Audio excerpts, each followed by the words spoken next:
recent. He's gone through a big gauntlet of great guys here. He has, and I think it's going to continue to shape him, especially as he heads into his ACC competitions coming up down the stretch, and of course into NCAAs, because these are all guys that you're inevitably going to see if you're going to be wrestling in the quarter or semifinal rounds of the NCAA tournament.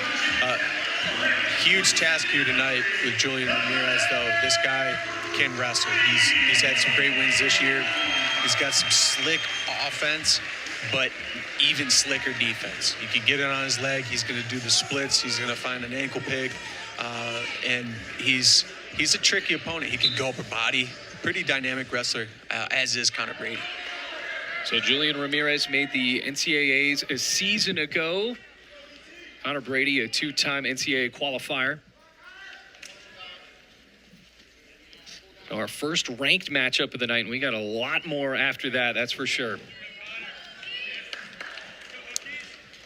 Yeah, that's the funny thing, even as we were kind of not talking it down, but as we were talking about the ranked wrestlers that were missing from this duel, you still got yourself a pretty high-powered duel meet. Julian Ramirez has actually wrestled against a Virginia Tech wrestler before. He did take down Clayton Ulrey last season.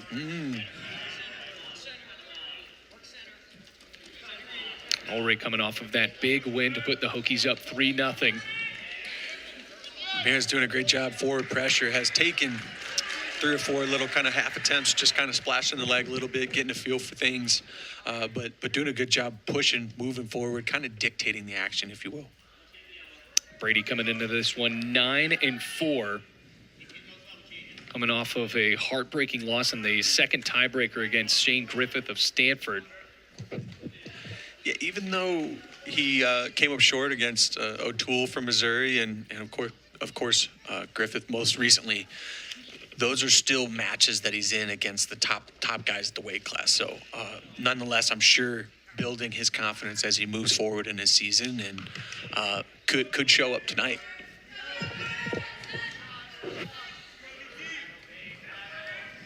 We mentioned Brady at 9-4, Ramirez 12-3. Had a win in the duel against number 3 Arizona State. Ramirez is really doing a good job at the hand fight, pushing forward, almost leading with his head a little bit, which is as a wrestler, it's kind of your first line of defense. That's what you down block with and block the guy with. But he's getting his head level a little bit lower, if you can see, than Brady, and he's using it to push him backwards and keep him at bay. Hard to shoot on a guy when his head's a lot lower than yours is. And he's combining it with some fakes, lower fakes, then going right back up to the head. So doing a good job with it. Whether he scores with it or not in this first period here, that starts to add up. You start to get a little bit tired, and then next thing you know, late in the second period, your shot's there, and you can get to the guy's leg, and he's standing up straight. I really like what you said at 157 as far as data collection. Do you think this is another example of maybe some data collection going on, but they probably have some data on each other moving into this one as opposed to the 157? Yeah, these guys were definitely more prepared to wrestle each other for sure, but everybody's going to have a different strategy too. So Ramirez, I've seen him wrestle so many times, and I don't know totally if he always comes out and he's this offensive. Maybe that was something they drew up. We're like, hey, let's get on this guy early and let's stay on him. It's hard to say. But what did happen there in the first period, and what he did earn through his hard hand fighting and shot attempts, is that stall call, which in a tight match, coming down to rideouts and overtime, or even if there isn't a score, if Brady gets hit again, that's a point, and that's huge. Quick escape for Ramirez.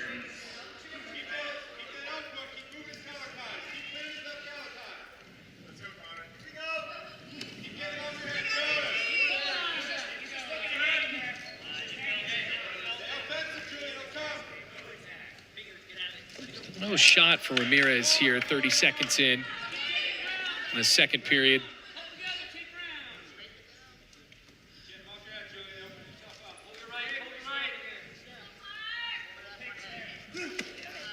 There's one of them. Brady thwarts that attempt. And those attempts are they're not half-hearted. It looks like he's really trying to get down there and get to the leg.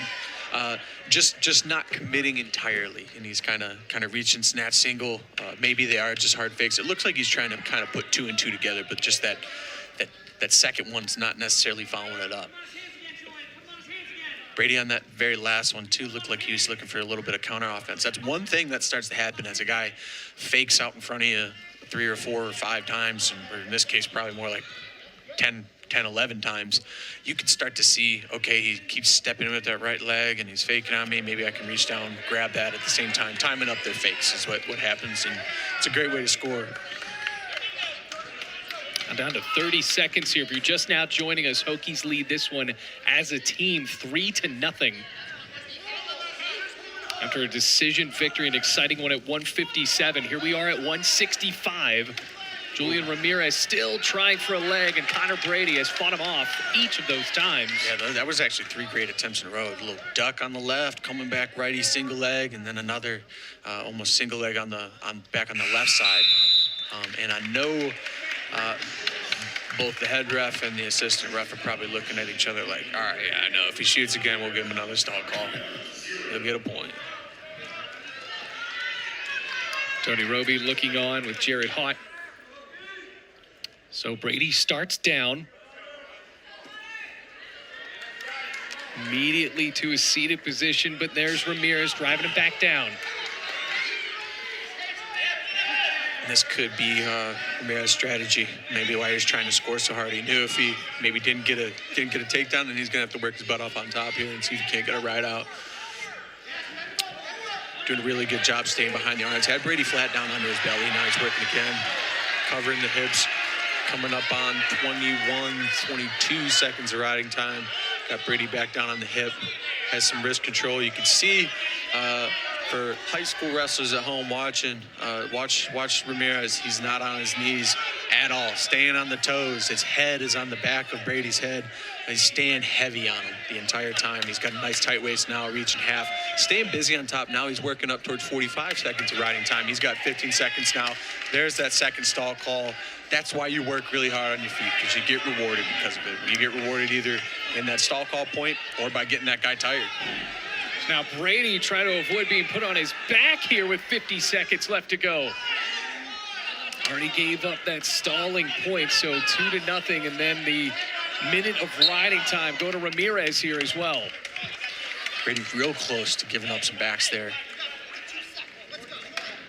And Tony Roby cheering on. He said, you got 42 seconds, let's go. What Brady can do here. He's going to need an escape takedown, technically down by 3. Unless he gets that takedown with enough time to erase that riding time, which he's really going to have to hustle. Now, this has been a masterclass by Ramirez here in this third period. Yeah, nothing too crazy either. Like, for a lot of top guys that you like kind of label as really good on top, they're going to throw a leg in, they're going to do a handful of different fancy things. Ramirez is just doing a great job of good, hard, tough riding.